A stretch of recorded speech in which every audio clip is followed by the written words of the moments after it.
Burung-burung berterbangan menyanyi riang bertasbih memuji Allah yang Maha Esa.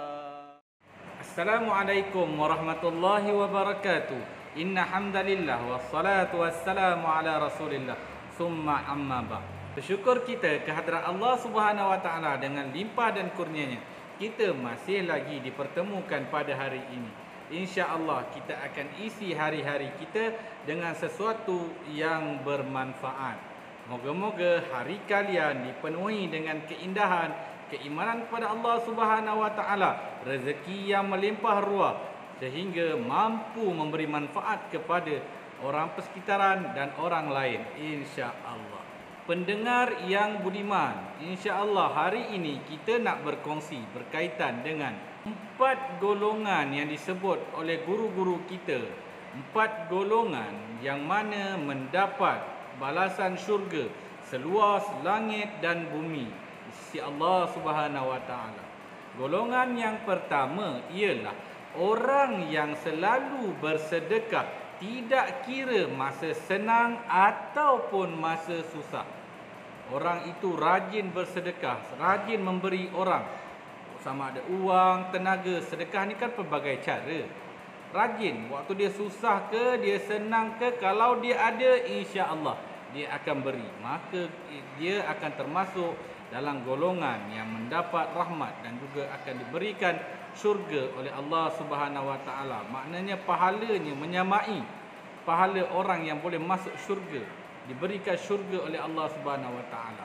Ingat, apa-apa pun golongan yang kita bagi pada hari ini, 4 golongan ini asasnya mestilah keimanan kepada Allah Subhanahu wa taala. Golongan yang kedua yang mana Allah sangat suka dan Allah bagi ganjaran yang luas kepadanya, iaitu orang yang mampu menahan marahnya. Saat kita marah, kita akan bertutur sesuatu benda yang mungkin menyakitkan hati orang dan sebagainya, dan mungkin akan bertindak agresif. Maka pada saat itu, kalau kita menahan marah kita, dapat bersabar dan juga tenang, maka ingat janji Allah itu pasti kita termasuk dalam 4 golongan yang diberikan syurga sebesar langit dan bumi. Golongan yang ketiga ialah golongan yang suka ataupun memaafkan saudaranya yang lain dalam keadaan walaupun dia dizalimi. Walaupun dia terzalim, dia dizalimi, dia tetap memaafkan. Dan golongan yang keempat ialah apabila seseorang atau satu golongan ini yang berbuat dosa, dia teringat dosanya, terus dia meminta keampunan kepada Allah Subhanahu wa taala. 4 golongan yang disebutkan tadi adalah 4 golongan yang bakal diberikan syurga sebesar langit dan bumi. Tapi ingat tuan-tuan dan puan-puan penonton yang budiman, asas kepada ganjaran daripada Allah Subhanahu wa taala yang pertama, hendaklah kita beriman dengan Allah Subhanahu wa taala. Itu adalah asas ataupun kunci keimanan. Yang kedua, jangan tinggalkan solat. InsyaAllah berpesan-pesan kita.